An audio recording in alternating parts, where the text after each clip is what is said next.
What's up, everyone? Welcome back to the Takeover. I'm Justin Jackson.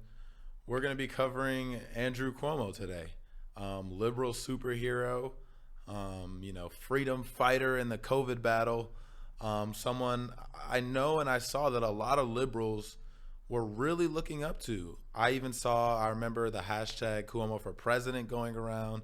This is all, in April, May, June, during these times where obviously he was kind of providing, for liberals at least, a stark contrast to what Trump was offering, right?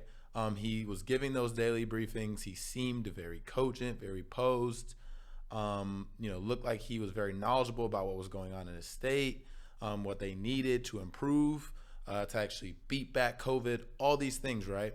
And obviously New York was an epicenter for the pandemic, simply because while people were traveling when the virus was going around, obviously New York is the landing point for Europe and a lot of other international flights. So is it his fault that it initially got to New York City? Of course not. New York State? Of course not. But his decisions after it had arrived there turned out to be deadly.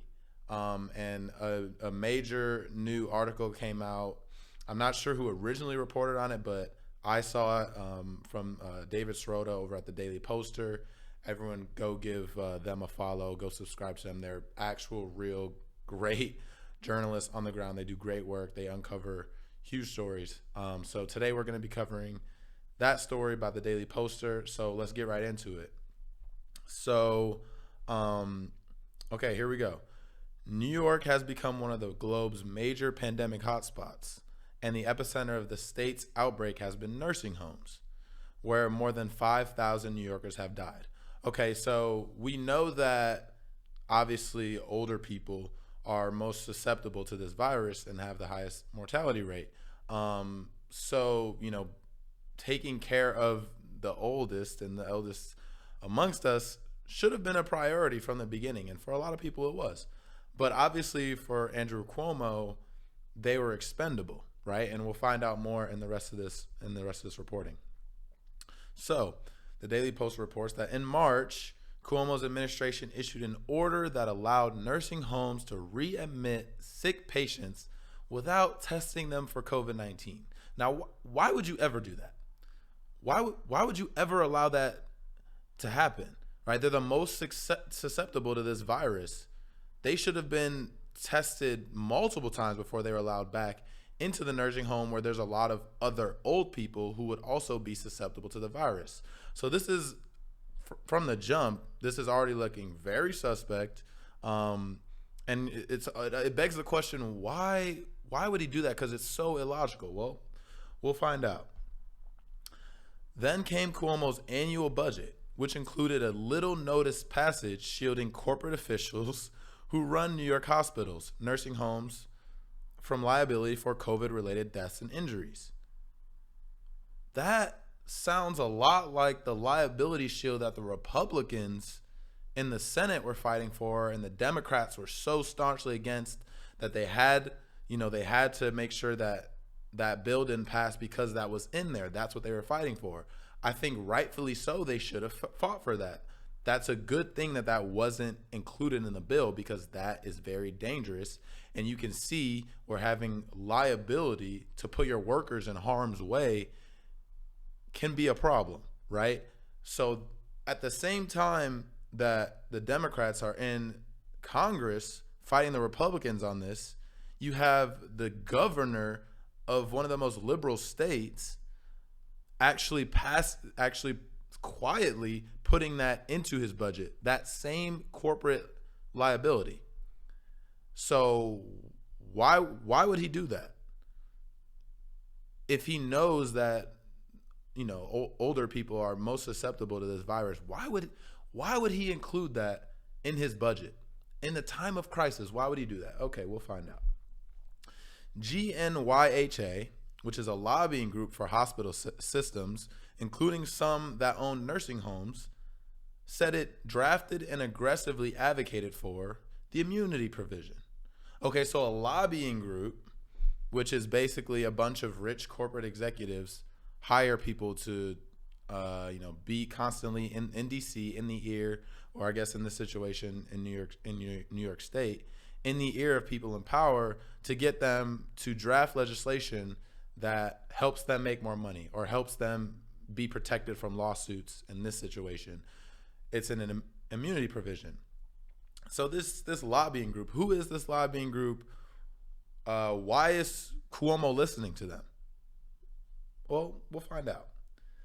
As Governor Andrew Cuomo faced a spirited challenge in his bid to win New York's 2018 Democratic primary, a powerful healthcare industry group suddenly poured more than $1 million into a Democratic committee backing his campaign. So now we're starting to see why he's making some of these decisions that he was making in regards to allowing people to go back into nursing homes really without repercussion, especially as this was blowing up. So the immunity provision in Cuomo's budget came 18 months after the GNYHA delivered $1.25 million to the Cuomo-controlled New York State Democratic Committee that was supporting the governor's re-election bid. Okay, so they gave him money for his re-election so he can stay in power, right? This is a Democrat. This is a very popular Democrat within the whole Democratic Party. He's not at the national level, but he's a very large figure within the Democratic Party. This, the governor of one of the biggest states in the union. And he got paid off by this lobbying group.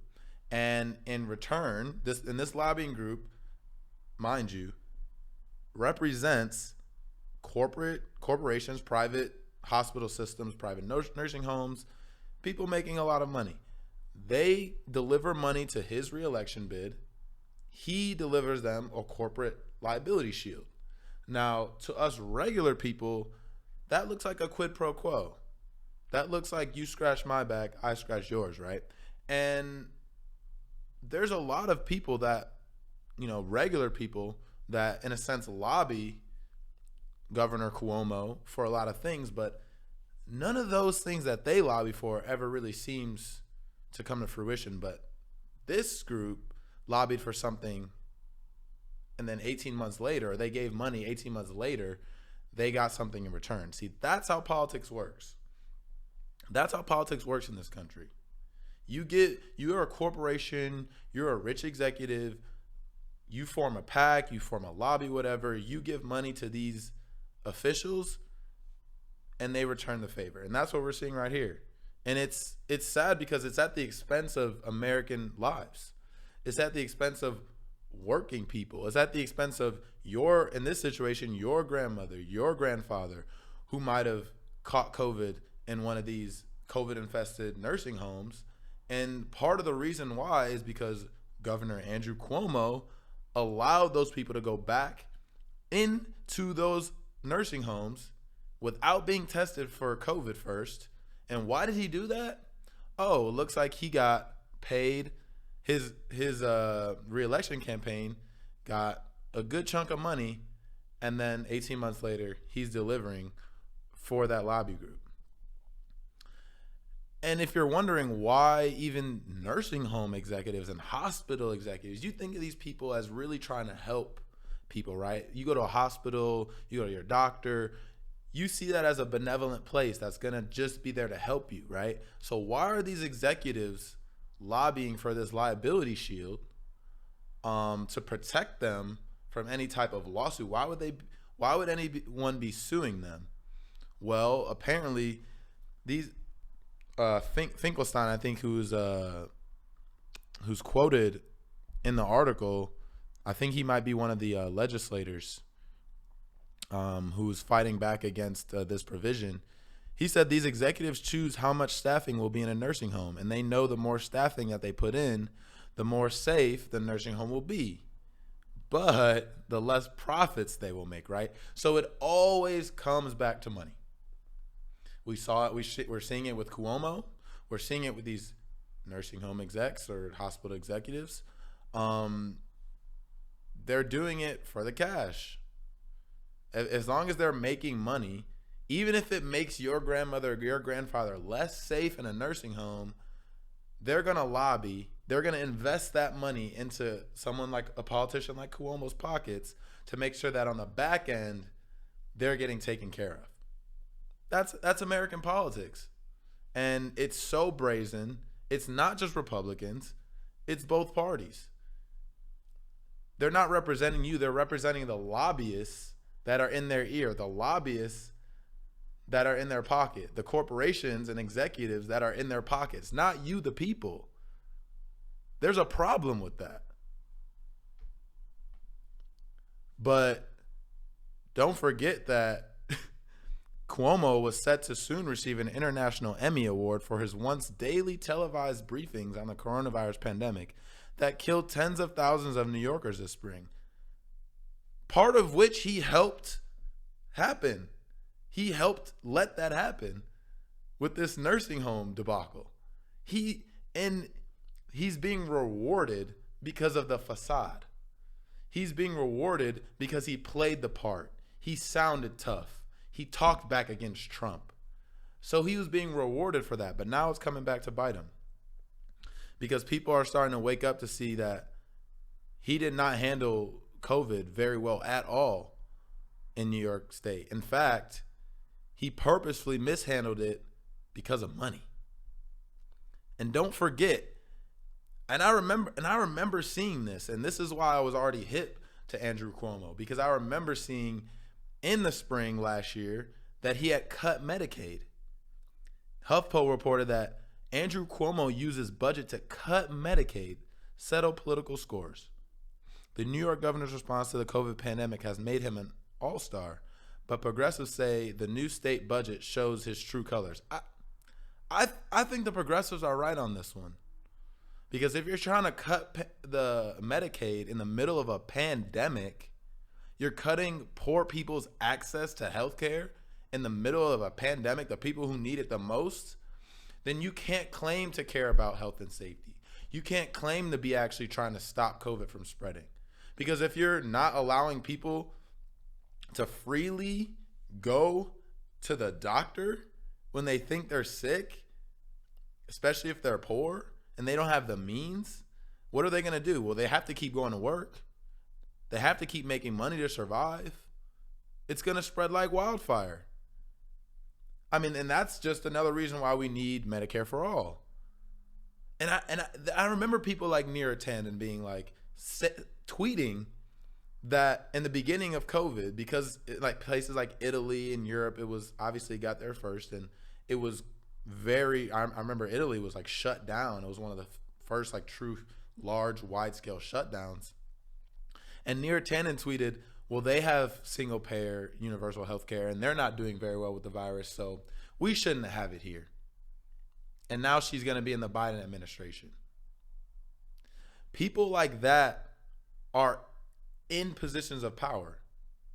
People like that are the ones that are making these legislations that we have to live with, that poor people have to live with when their Medicaid gets slashed, right? But I'll tell you something that didn't get slashed. The NYPD's the police budget for New York City, NYPD's budget is $6 billion. But he just had to cut Medicaid, because where else are we going to get the money? Where else are we going to get the money? It has to be the poor people's health care that has to go first before anything else. But this police budget can be $6 billion per year. Per year, $6 billion. Public Citizen, great follow on Twitter. That's more than the city spends on health, homelessness, youth development, and workforce development combined. And see, a budget is where it shows where your priorities lie. So in New York City, the police budget is more important than health in the middle of a pandemic, homelessness, youth development, and workforce development combined. You see where their priorities are. This is why you have to fight back against this. You have to. And you have to look into this stuff. And I want to use this platform to show things like this, because if you, I bet you go to most people in New York City, they don't even know facts like this, stats like this. They might even like Andrew Cuomo. Well, we need to show them that it's not just Republicans that are your enemy, or that you have to work against, fight against. It's Democrats too.